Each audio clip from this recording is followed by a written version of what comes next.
Salam əziz abituriyyentlər və kanalımızın izləyiciləri. Azərbaycan Dili Qəbul Proqramına uyğun olaraq mövzuların izahlarını ardıcıl olaraq sizlərə təqdim edəcəyik. Bugün sizlərlə birlikdə öyrənəcəyimiz mövzu leksikologiya adlanır. Mən mövzu izahına keçməzdən öncə siz videonu bəyənib kanala abunə olub video ilə bağlı olan fikirlərinizi şərh bölməsinə qeyd etməyi unutmayın. Həmçinin onlayn qruplarınız barədə məlumat almaq istəyirsinizsə, videonun sonunda qeyd olunan WhatsApp nömrəsi ilə əlaqə saxlaya bilərsiniz. Xatırladaq ki, dərslərimiz sıfırdan təşkil olunur və şagirdlər ilin sonuna qədər tam şəkildə qəbul proqramına hazır olurlar. Elə isə gəlin keçək video izahımıza. Ümumiyyətlə Azərbaycan dilini biz bir bina kimi təsəvvür etsək, hər bir binanın mərtəbələri olur. Məsələn, Azərbaycan dilində birinci mərtəbə adlanar fonetika, ikinci mərtəbə olar leksikologiya, üçüncü mərtəbə olar söz yaradıcılığı, yəni morfemika, dördüncü mərtəbə qrammatika olsun, beşinci mərtəbə uslubiyyət və s. Baxın, bu ardıcıllıqla gedər. Bildiyimiz kimi hər bir binanın da öz mənzilləri olur. Bəli, bizim birinci mənzilimiz məsələn olar fonetikada, birinci mərtəbədə fonetikada nələri öyrənirik? Ahəng qanunu, vurğu, hecca, sait səslər, samit səslər və s. İkinci mərtəbə leksikologiyada. Leksikologiyada nəyi öyrənirik? Tutaq ki, sözün leksik və qrammatik mənasını, həqiqi və məcazi mənanı, tək mənalı və çox mənalı sözləri, amonimləri, sinonimləri, antonimləri, frazoloji birləşmələri və s. Baxın, bu formada biz dilçiliyi bütöv bir bina kimi təsəvvür edə bilərik. Təbiətdə nə varsa, biz onların hamısını sadədən mürəkkəbə doğru öyrənirik. Məsələn, biologiyanı götürək. Biz birinci bir hüceyrəliləri öyrənirik. Daha sonra onlar birləşir, müxtəlif mürəkkəb quruluşlu orqanizmlərə qədər gedib çıxır. Və yaxud da riyaziyyatda. Biz birinci rəqəmləri öyrənirik, sonra toplamanı öyrənirik, sonra çıxmanı öyrənirik, daha sonra mötərəzə və digər çətin əməlləri öyrənirik. Həmçinin dilçilik də belədir. Biz dilçiliyi də sadədən mürəkkəbə doğru öyrənirik. Fonetikada nəyi öyrənirik? Fonetikada öyrənirik səsləri. Səslər birləşib nəyə əmələ gətirir? Səslər və hərflər. Sözləri birləşdirib söz birləşməsi. Söz birləşmələri birləşib sözlər və söz birləşmələri birləşib cümlələri. Cümlələr birləşib abzasları, abzaslar birləşir mətnləri və daha böyük dilçilik vahidlərini əldə eləmiş oluruq.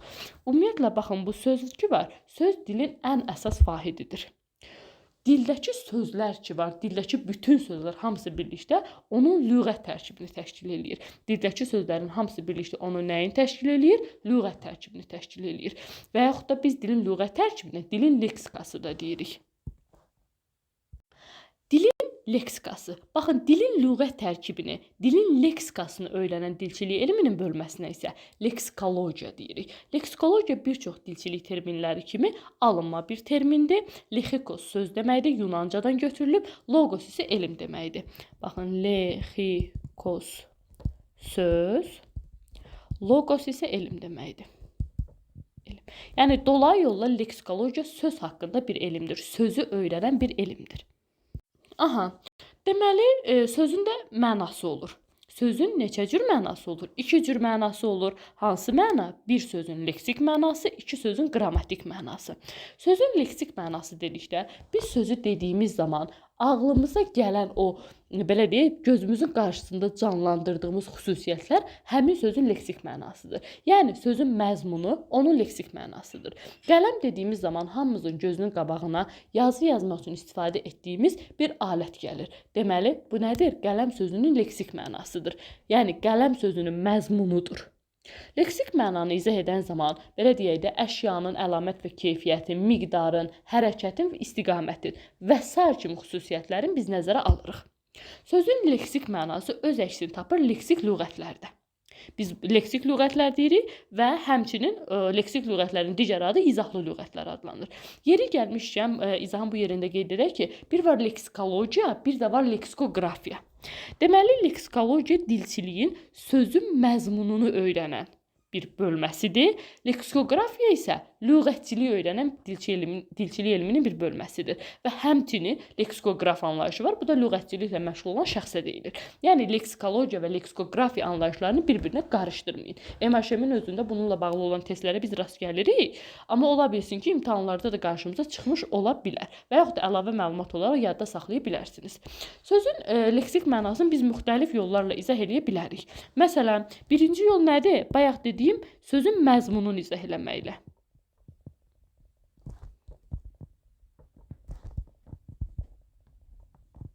Gəlin limon sözünü götürək.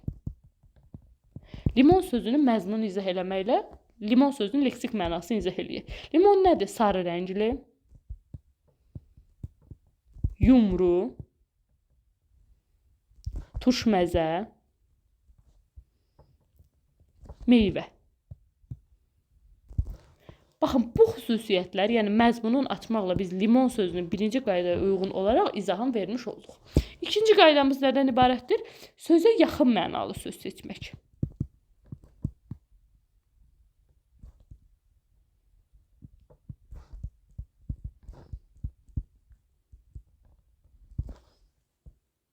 Sözə yaxın mənalı söz seçmək. Tutaq ki, gözəl sözünün leksik mənasını izah eləməyə çalışırıq.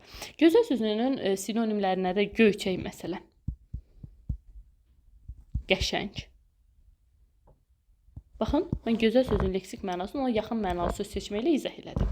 Qəşəng olan, gözəl olan, göyçək olan, qəşəng olan. Baxın belə. Buna əks mənalı söz seçməklə də biz gözəl sözün leksik mənasını izah eləyə bilərik. Sözə əks mənalı söz seçmək.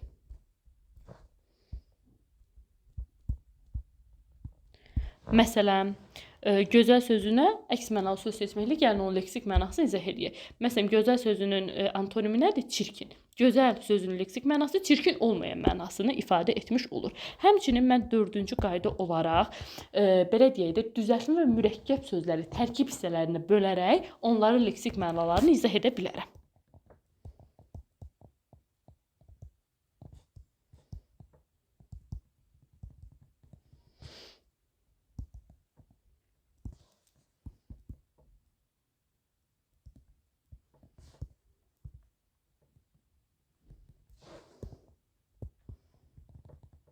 Məsələn, kitabxana sözünü yazaq. Kitab nədir? Oxumaq üçün istifadə etdiyimiz bir vasitə. Xana nədir? Otaq mənasını ifadə edən alınma leksik şəkilçi. Yəni, kitabların saxlandığı otaq, kitabların saxlandığı ev, kitabların saxlandığı yer mənasını ifadə etmiş olacaq. Bütün sözlərin leksik mənasını biz izah edə bilərik. Əsas nitq hissələrini daha doğrusu. Əsas nitq hissələrinin həm leksik, həm qrammatik mənası olur. Köməkçi nitq hissələri isə yalnız qrammatik mənası olur.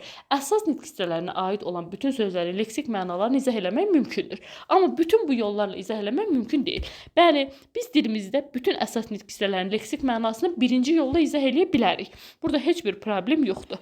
Lakin bütün sözlərin sinonimi, bütün sözlərin belə deyək antonimi olmadığı üçün ikinci və üçüncü yol bizi hər zaman ödəmiş olmayacaq. Dördüncü yolda sadə sözlərdə bizi ödəmiş olmaz. Deməli, biz birinci yolla bütün sözlərin leksik mənalarını izah edə bilərik. Lakin ikinci, üçüncü və dördüncü yollar müəyyən zamanlarda bizi, belə deyək də, köməksiz qoyur. Bir də var sözün qrammatik mənası. Bəs sözün qrammatik mənası nədir? Sözün qrammatikada öyrəndiyimiz mənasını onun qrammatik mənası deyilir. Məsələn, sözün hansı nitq hissəsinə aid olması, sözün hansı cümlə üzvü olması, sözün hansı sintaktik vəzifə yerinə yetirməsi, nə bilim, sözün hansı suala cavab verməsi, sözün quruluşca növü, bunlar sözün qrammatik mənası adlanır. Baxın, gəlin bir söz götürək, bayaq yazdığımız kitab sözünü götürək. Kitab nədir? İsimdir, sadədir, cümlədə mübtəda ola bilər, nə bilim, xəbər ola bilər və s. Nə sualına cavab verir? Baxın, bu sadaladığımız xüsusiyyətlər kitab sözünün qrammatik mənasını təşkil edir. Bir də yadınıza qalsın ki, bir qrammatik məna birdən çox sözə aid ola bilər. Tutaq ki, bizim dilimizdə 1000 dənə söz ola bilər ki, isim olsun, quruluş da sadə olsun, cümlədə mübtəda vəzifəsini çıxış eləsin və nə sualına cavab versin. Amma bir leksik məna ancaq bir sözə aiddir. Sözün leksik mənası həqiqi və məcazi mənada işlənə bilər. Yəni, sözün qrammatik mənası yox. Sözün leksik mənası həm həqiqi, həm də məcazi ola bilər. Yazırıq bura leksik məna. Neçə yerə bölünür? 2 yerə. Həqiqi və məcazi.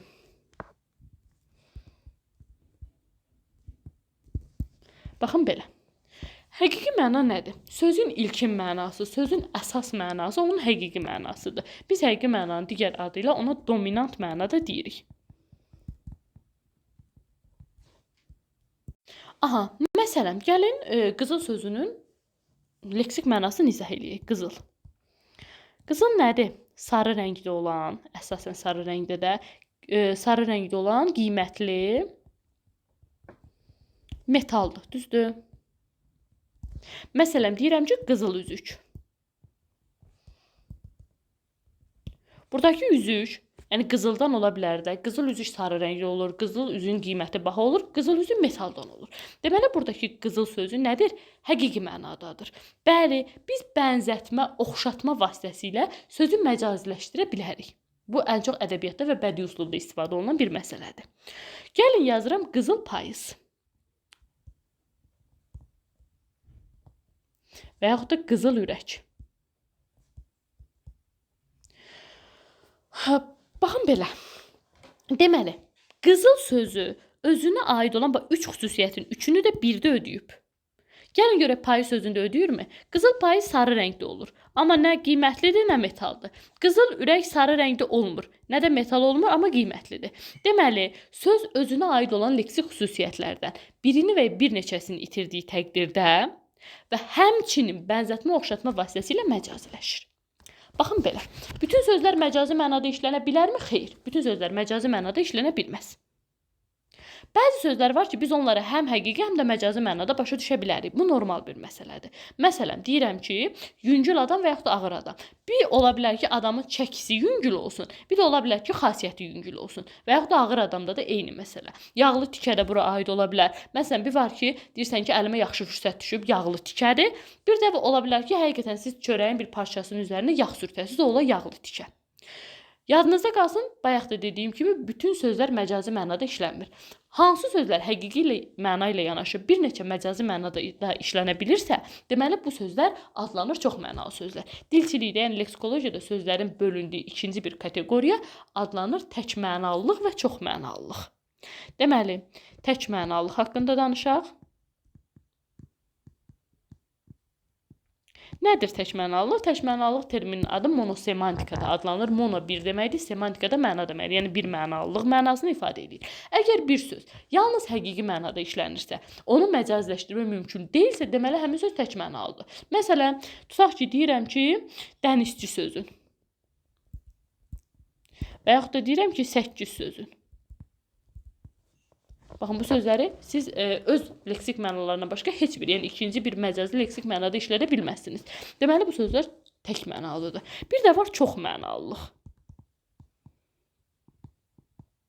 Bəs çox mənalılıq nədir? Əgər bir söz həqiqi məna ilə yanaşı məcazi mənada da işlənə bilirsə, deməli, həmin sözlər çox mənalı sözlər adlanır. Burada törəmə məna əsasdır. Məsələn, tutaq ki, deyirəm ki, insanın qolu. Buradakı qol sözü həqiqi mənadadır. Bir də deyirəm ki, çayın qolu. Və yaxud da deyirəm köynəyin qolu. Buradakı sonuncu, yəni birinci həqiqidir, 2 və 3-cü isə məcazi mənada işlənmiş olub. Aha, bir deməli qol sözü həm həqiqi, həm də məcazi mənada işlənir. Deməli, qol sözü nədir? Çox mənalı sözdür. Çox mənalılığın 3 dənə əsas şərti var. Birincisi məcazilik şərtdir. Məsələn, insanın qolu həqiqi mənada, çayın qolu məcazi mənada. Bir tərəf həqiqi mənada olmalıdır, bir tərəf məcazi mənada olmalıdır. 2 görünüş cəhətdən oxşarlıq.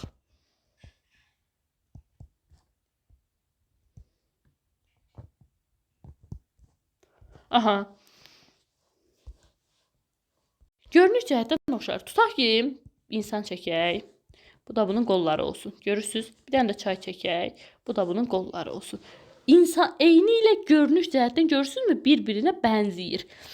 Görünüş cəhətdən oxşarlığı var. 3 də həmişə eynilik hissəsinə aid olmalıdır. Eynilik hissəsinə aid olmalıdır. Baxın belə. Biz məcaziliyə əsasən isimlərdə, bu daha çox bədən üzvlərimizlə bağlı olan isimlərdir. Sifətlərdə daha çox rənglərlə bağlı olan sifətlərdir. Bir də demək olar ki, bütün feillərdə rast gəlmiş oluruq. Məsələn, bəzən ola bilir ki, biz deyirik, tutaq ki, bulud ağlayır və yaxud da külək yatdı. Biz bilmirik ki, indi bulud sözü burada və yaxud da külək sözü məcazi mənadadır, yoxsa ağlayır və yatdı sözü. Yadınızda qalsın ki, feillər məcazləşməyə daha çox yatqındır. 90% hallarda feillər olur. Amma daha dəqiq müəyyənləşdirmək istəyirsinizsə, baxın, bulud sözü öz həqiqi mənasını saxlayırdı. Bulud dedikdə biz göydə yaranan o topanı nəzərdə tuturuq. Amma ağlamaq sözü o mənada deyil. Sadəcə burada oradan süzülən yağış damcıları mənasındadır. Və yaxud da külək elə öz leksik mənasındadır. Amma yatmaq, dayanmaq mənasını ifadə edir. Deməli, burada feillər məcazləşib. Yadınızda qalsın ki, bütün sözlər məcazləşə bilmirlər. Əgər bir söz məcazləşə bilirsə, deməli, o söz çox mənalı sözdür. Bir də bütün frazoloji birləşmələr məcazi mənadadır. Amma bütün məcazi mənalı sözlər frazoloji birləşmə hesab olunmaya bilər. Məcazlı ilə bağlı bunları da bildinizsə, deməli, hər şey qaydasındadır, hər şey yaxşıdır. Amonim, sinonim, antonimlərdən inşallah gələn mövzularda danışacağıq, leksikologiya içində çəkəcəyik. Gəlin, danışaq ümumiişlək və ümumiişlək olmayan sözlərdən. Ümumiişlək sözlər nədir? Ümumiişlək sözlər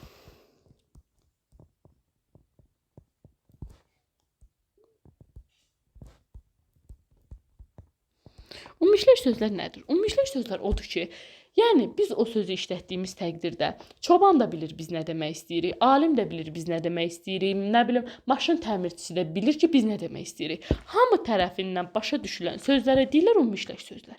Aha, bir də dilimizin leksikası, yəni lüğət tərkibində ümumiişlək olmayan sözlər var. Gəlin onları da qeyd eləyək. Məsələn, ümumiişlək sözlərə aiddir kitab, dəftər, salam, nə bilim, gəlmək və s. Baxın, belə sözlər hamı tərəfindən başa düşülən sözlər, hamıya belə deyək də onların leksik mənası aydın olan sözlər bura daxildir. Bəs ümumiişlək olmayan sözlər nədir?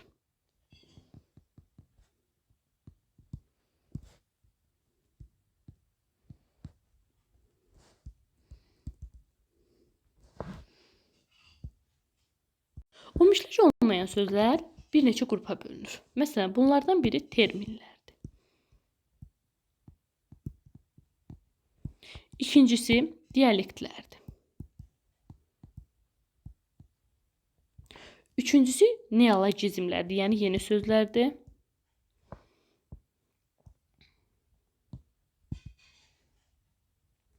Dördüncüsü, köhnəlmiş sözlərdir. Köhnəlmiş sözlərdir. Baxın belə. Gəlin birinci danışaq bu terminlər haqqında. Termin nədir? Terminin digər adı istilahdır, qeyd eləyək burada. Aha, termin nədir? Müxtəlif ixtisas və peşə sözlərinə terminlər deyirlər. Termin olan sözlər daha çox terminoloji funksiyada işlənilən sözlərdir və bu sözlər daha çox elmi üslubla bağlı olan məsələlərdir. Amma yəni digər üslublarda terminlərə rast gəlinə bilər. Yəni bu fikir də doğrudur. Terminlər nədir? Terminlər, belə deyək də, burada məcazilik olmur, onların amonimi olur, antonim və sinonimlərin əsasən istifadə olunmur. Bizim dilimizdə elə sözlər var ki, onlar həm termin kimi işlənilə bilər, həm də ümumiişlək söz kimi işlənə bilər. Məsələn, güc sözün bura misal göstərmək olar. Güc, sifət sözün. Deməli, bir var güc, fizikada termin kimi güc, bir də var insanın gücü. Sifət, bir var insanın üzü mənasında, bir var nitq hissəsi baxımından. Və yaxud da xəbər sözü. Xəbər sözü həm belə deyək, termin ola bilər, cümlənin baş üzvü xəbərdir. Həmçinin belə deyək, xəbər vermək, bu da ümumiişlək söz kimi işlənə bilər. Amma dilimizdə bəzi sözlər var ki, onlar ancaq termin kimi işlənir. Məsələn, fiksajdır, kosinusdur, nə bilim, zərflikdir və s. Terminlər yığcam olur. Terminlər yeni söz yaratma qabiliyyətinə malik olunmur. Dediyim kimi, emosionallıq və məcazilikdən istifadə olunmur. Baxın, belə işlər. Həm də terminlərin amma amonimlik olur. Məsələn, ümumiişlək kimi güc, bir də termin kimi güc bir-birlə amonimlik təşkil etmiş olar. Dialektlər nədir? Dialektlər məhdud dairədə işlənən sözlərə deyirlər. Dialektlər və dialektləri öyrənən dilçilik elminin bölməsinə dialektologiya deyilir. Tutaq ki, cənub zonasında döşəkçəyə balış deyirlər və yaxud da nalça deyirlər. Yəni, bunu sadəcə cənub zonasında olan bir qrup əhali bilir, başqası bilmir. Yəni, tutaq ki, saatlı zonasında bundan istifadə olunmur. Və yaxud da qarğıdalıya məkə deyirlər, dəsmala təlis deyirlər və s. Yəni məhdud dairədə o ərazidə yaşayan insanların ancaq işlətdiyi sözlərə deyirlər dialektlər. Bir də şiva anlayışı var. Dialekt anlayışı şiva anlayışından biraz böyük anlayışdır. Belə deyək də, şiva dialektin tərkibinə daxildir. Tutaq ki, Lənkəran dialekti bütöv bir şəhəri əhatə eləyir. Darquba şivəsi, Darqubaya aid olan bir şivə. Baxın belə. Sonra var neologizmlər. Neologizmlər bunlar yeni sözlərdir. Yəni dildə 20-30 ildir artıq istifadə olunan sözlərdir. Neologizmlər biraz zaman keçdikcə ümumilikdə leksikaya daxil olur, daha sonra isə köhnəlir. Yəni belə deyək də, onlar da müəyyən bir mərhələ keçirlər. Gəlir köhnəlmiş sözlər. Köhnəlmiş sözlər qədimdə istifadə olunan, yəni hal-hazırda istifadə olunmayan sözlərdir və köhnəlmiş sözlər iki yerə bölünür. Arxaizm və tarixizmlər. Arxaizm nədir? Arxaizm əvvəl istifadə olunub, lakin indi həmin söz adı dəyişdirilərək istifadə olunur. Tutaq ki, əvvəl damı deyirlərmiş, indi cəhənnəm deyirlər. Əvvəllər uçmaq deyirlərmiş, indi cənnət deyirlər. Yəni sözün mənasını dəyişmişik. Əvvəllər arı deyirlərmiş, indi təmiz deyirik. Tarixizm isə odur ki, tarixizmlərdən belə deyək də, onlar köhnədə istifadə olunur və hal-hazırda biz onlardan istifadə etmiş olmuruq. Çox üzr istəyirəm. Tutaq ki, əvvəl darğa sözüdür, hal-hazırda biz ondan istifadə eləmirik. Abbasıdır, nə bilim, kəndxudadır, yasavuldur. Bu sözlərdən hal-hazırda istifadə olunmur. Baxın belə. Bu günlük bu qədər məncə kifayətdir. İnşallah leksikologiya 2-də çəkəcəyik. Leksikologiya 2 bölməsində amonim, sinonim, antonim və frazoloji birləşmələr haqqında sizə məlumat verəcəyik. Ümid edirəm ki, bu mövzu izahımız sizlər üçün yararlı oldu. Növbəti izahlarımızda görüşmək ümidi ilə.